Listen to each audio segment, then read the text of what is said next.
రాష్ట్రంలో మరో 3 వారాల్లో పాఠశాలలు ప్రారంభం కానున్నాయి. ఆయా ప్రైవేట్ పాఠశాలలకు విద్యార్థులను తీసుకెళ్లే బస్సులు భద్రమేనా అంటే కాదనే సమాధానం వినిపిస్తోంది. నిజామాబాద్ జిల్లాలో 823 పాఠశాలలు, కళాశాలల బస్సులు ఉండగా 171 బస్సులకు మాత్రమే ఫిట్నెస్ పరీక్షలు పూర్తయ్యాయి. ఫలితంగా గడువు ముగిశాక కూడా ప్రత్యేక తనిఖీలు చేపట్టాల్సిన పరిస్థితి వస్తోంది. సామర్థ్య పరీక్షలు చేసుకుని బస్సులను తప్పకుండా సీజ్ చేస్తామంటున్న జిల్లా ఇన్ఛార్జ్ రవాణా అధికారి శ్రీనివాస్తో ఈటీవీ ముఖాముఖి.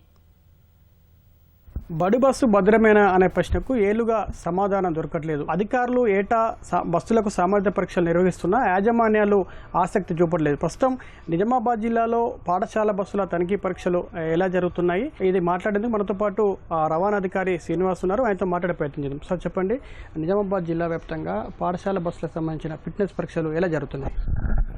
ఇప్పుడు మనకు రానున్న కొత్తగా మరి అకాడమిక్ ఇయర్ స్కూళ్ళకు స్టార్ట్ కాబోతుంది కాబట్టి మే 15th నాడే వాటి యొక్క సామర్థ్య పరీక్ష యొక్క డేట్ ముగుస్తుంది కాబట్టి ఇప్పుడు వాళ్ళు మరి కొత్తగా వాటిని ఫిట్నెస్ రినివల్ చేసుకోవాల్సిన ఆవశ్యకత ఉంది. మరి మా ఆఫీస్కు మరి ఈ యొక్క స్కూల్ బస్సెస్ సామర్థ్య పరీక్ష గురించి ఫిట్నెస్ సర్టిఫికేట్ గురించి రావడం జరుగుతున్నది. అట్టి వాహనాలను మేము మా యొక్క మోటార్ వెహికల్ ఇన్స్పెక్టర్ మరి నిజామాబాద్లో కానీ, ఆర్మూర్లో కానీ, బోధన్లో కానీ మరి వాటిని క్షుణ్ణంగా పరీక్షించిన తర్వాతనే ఆ ఫిట్నెస్ సర్టిఫికేట్ రెన్యువల్ చేయబడుతుంది. సామర్థ్య పరీక్షలు అంటే ఏంటి, ఏటా ఎందుకు చేస్తారు అసలు? అంటే వెహికల్ యొక్క కండిషన్ వాటి యొక్క అంటే ఫిట్ ఫర్ రోడ్, అంటే రోడ్డు మీద మరి నడవడానికి వాటికి ఫిట్ ఉందా లేదా వెహికల్ అని చెప్పేసి మెకానికల్ కండిషన్ కానీ, ఇప్పుడు మనకు GOMS నెంబర్ 35లో పొందుపరిచిన నిబంధనలను వారు తూచా తప్పకుండా పాటిస్తున్నారా లేదా. ఎందుకంటే ట్రాన్స్పోర్ట్ వాహనానికి ఏ వాహనమైనా కూడా మనము ఫిట్నెస్ సర్టిఫికేట్ కంపల్సరీగా ప్రతి సంవత్సరం చేస్తాము. కొత్తగా 8 years వరకు అయితే 2 years మిగతా వాటికి ఉంటుంది. మరి స్కూల్ బస్సులకు అయితే ప్రతి సంవత్సరం మేము క్షుణ్ణంగా తనిఖీ చేస్తాం. ఎందుకంటే ప్రభుత్వం కూడా పిల్లల భద్రత పట్ల అత్యంత శ్రద్ధ కనబరుస్తున్నది. పీరియాడిక్గా కూడా మా యొక్క ఎన్ఫోర్స్మెంట్ టీమ్స్, విజిలెన్స్ టీమ్స్ కూడా రోడ్లపై డెఫినెట్గా అవి క్షుణ్ణంగా తనిఖీలు చేస్తుంటారు ఎప్పటికప్పుడు.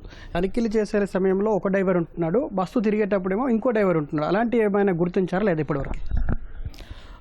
జనరల్గా ఏంటంటే ఇప్పుడు ఫిట్నెస్ చేయాలంటే వీరి యొక్క డ్రైవర్ ఫోటో ఒకటి, వారి యొక్క లైసెన్స్, అలాగే అటెండెంట్ ఫోటో, ఆయన పర్టికులర్స్ డెఫినెట్గా అప్లోడ్ చేస్తేనే అతను మనకు ఫిట్నెస్ కౌంటర్ అనేది వస్తుంది.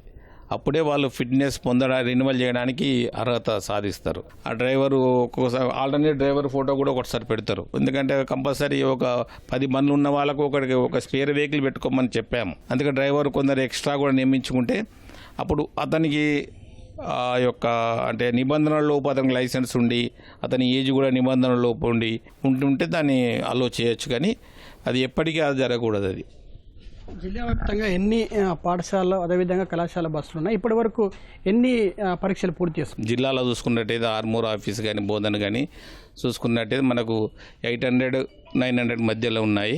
మరి అందులో ఒక 10 to 15% ఇప్పటివరకు ఫిట్నెస్లు అయినాయి. ఎందుకంటే మేము రాగానే ఇమ్మీడియట్గా అన్నీ చేయము. ఎందుకంటే ఏమన్నా వాళ్ళ లోపాలు ఉంటే వాటిని మరి సూచించి దానికి వారిని మరీ కట్టుకొని రమ్మని చెప్పేసి మళ్ళీ దానికి refusal for renewal of fitness అని ఒకటి ఇచ్చేసి వాళ్ళని డెఫినెట్గా మళ్ళీ సరి చూసుకున్న తర్వాతనే అవన్నీ సరి చేసినాకనే తర్వాత మళ్ళీ ఫిట్నెస్ చేయడం జరుగుతుంది. డ్రైవర్ కానీ లేకుంటే పాఠశాల యాజమాన్యం కానీ ఒకసారి అది వెహికల్ మనము దాన్ని రిపేర్ చేయించి టైర్లు వేసి సరిపోదు.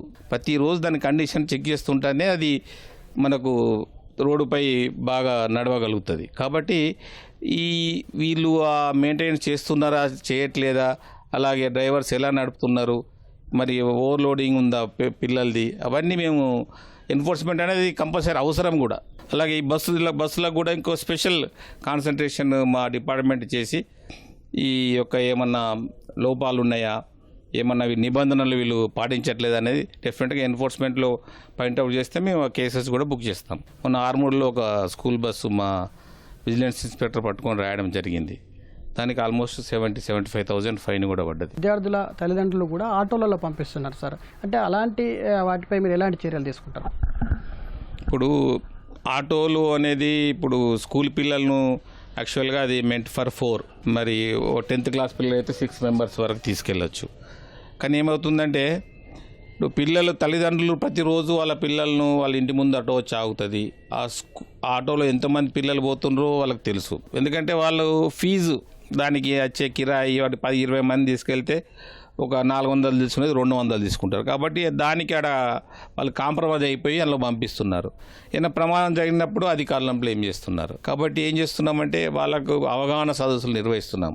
ప్రతి వాహనం వెనుక ఒక అధికారి ఉండడు. ఎన్ఫోర్స్మెంట్ చేసేటప్పుడు యాజమాన్యానికి కొంచెం భయం ఉండాలనే ఉద్దేశంతో ఎన్ఫోర్స్మెంట్ రెగ్యులర్గా మేము చేస్తుంటాం. నిబంధనలు కంపల్సరీ పాటించాలనే ఉద్దేశంతోనే ఈ తనిఖీలు చేయడం జరుగుతుంది. ఆటోల వారించి కూడా ఆటో డ్రైవర్లకు కూడా మేము చేస్తున్నాం. డెఫినెట్గా మేము చెక్ చేస్తున్నాము. మా యొక్క రాష్ట్ర అధికారులు కూడా అలాగే మా డీటీసీ మేడం కూడా ఏంటంటే వాళ్ళు డెఫినెట్గా కొన్ని టీమ్స్ ఏర్పరిచి డెఫినెట్గా మరి యాజమాన్యంపై ఆ వెహికల్ సీజ్ చేయడం జరుగుతుంది. చట్ట ప్రకారం ఎలాంటి చర్యలను అవన్నీ తప్పకుండా తీసుకుంటాం. ముఖ్యంగా పాఠశాల యాజమాన్యాలకు చెప్పేది ఏంటంటే ప్రభుత్వము పిల్లల భద్రత పట్ల చాలా కఠినంగా ఉంటుంది. ఎందుకంటే మీ యొక్క పాఠశాల స్కూల్ బస్ ప్రమాదం జరిగితే మాత్రం మీ పాఠశాల ఉనికికే ప్రమాదం ఉంటుంది.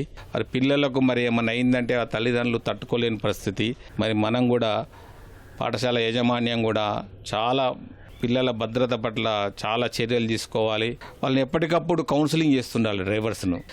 డ్రైవర్లను ఎప్పటికప్పుడు గమనిస్తుండాలి యాజమాన్యం. పిల్లల భద్రత పట్ల కఠినంగా వ్యవహరిస్తున్నామని చెప్పేసి జిల్లా రవాణా అధికారి శ్రీనివాస్ చెప్తున్నారు. బస్సులు సామర్థ్య పరీక్షలు చేసుకోకుండా రోడ్లపై తిరిగితే తప్పకుండా సీజ్ చేస్తామని చెప్పేసి ఆయన హెచ్చరిస్తున్నారు. కెమెరామెన్ మనోజ్తో జైపాల్, ఈటీవీ న్యూస్, నిజామాబాద్ నుంచి.